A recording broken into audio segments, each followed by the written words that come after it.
So, remember the King of England is the first beast. So, to all those people who are not British, English, Scottish, Welsh or Irish, namely the Americans, while you claim freedom and gun ownership, and you live in the land of dreams. However, this is England, mate. Body weight counts for nothing. We don't have silly guns here. No, instead we have dirty knives, pointy objects, raging fire, and a ton of attitude. And one thing the British are not, is dreaming, nor are we asleep. England is a very hard country. It's tough to live here. Even the local seagulls carry flick knives.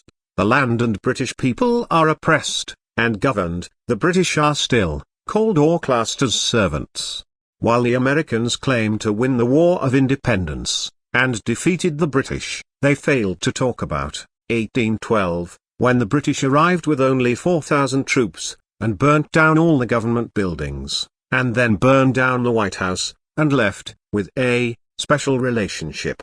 And yet no one has actually asked what exactly is this special relationship? Obviously many Masonic handshakes were made behind the people's backs. As it seems many people are really stupid and believe television, or whatever the media puts out. You need to understand that British history is not taught at British schools, and it's for a good reason. So, to help you understand how corrupt and destructive royals and elites are, here are some historical facts. This is the current tyrant King of England, King Charles Adulterer III, commonly known as the Pouting Prince, which you all know. However, this is Prince Edward, the Duke of Kent, the elder son of Prince George, Duke of Kent, and Princess Marina of Greece and Denmark, first cousin of Elizabeth II, and the supreme worshipful master of the whole of Freemasonry. So you need to understand the Queen was in on it, and she is directly related to Muhammad. So, you need to understand the high priests of the Middle East are also occultists. In fact, every high priest of every religion is an occultist, and this spiritual war has been going on since ancient times.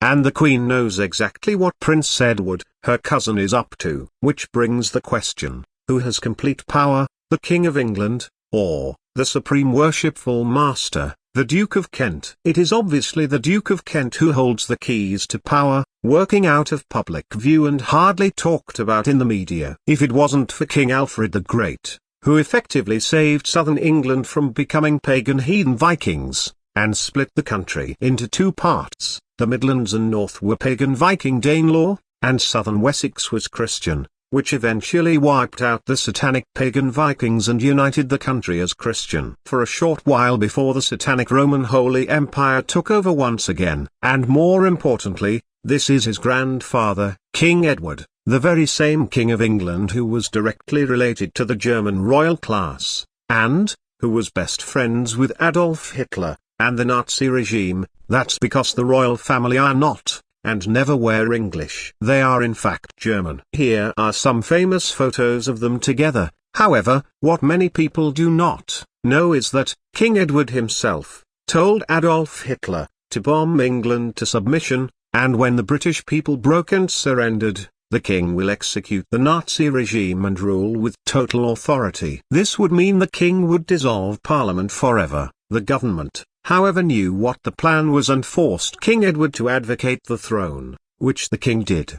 Of which the American FBI were in constant observation of his activities. The government then changed the royal name to Windsor, to hide the German connection, of which the government still do everything in their power to hide the past, royal history and facts. So the very royal family that rules over England wanted to wipe out the very British people they rule over, so they could restart and rule with 100% authority. Now you understand why it's tough here and why the British people are awake and know far more than you think. However, it seems we are going back to pre-World War I, and we can see the signs and times. This is the new Royal Mint coins that will tell the current story. Remember, the occult, the deeper and more serious they get, they just can't help themselves but to get heavier and bolder, and show the mark of the beast, because they need to be serious and show devotion and dedication.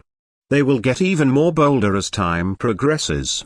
Namely, a war, the reset. According to astrology, of the morning's stars, the deadline for the start will be 2030 to 2035. So, here is the new coin the king has authorized. As you can see, the symbol of St. George, the dragon slayer, has been replaced. Now it seems that King Charles now rides the beast, the dragon, while holding a scepter. Also, recently King Charles has been on stage, speaking 4 different languages, such as English, Welsh, French, German. He can also read Latin and Greek. And upon viewing his new banknotes of King Charles, we can see that the Royal Mint have given King Charles the light. If you look closely, King Charles' eyes are like torches, to indicate Charles has received the Luciferian light. There have been many in the past. Luciferians are easy to spot if you know the signs.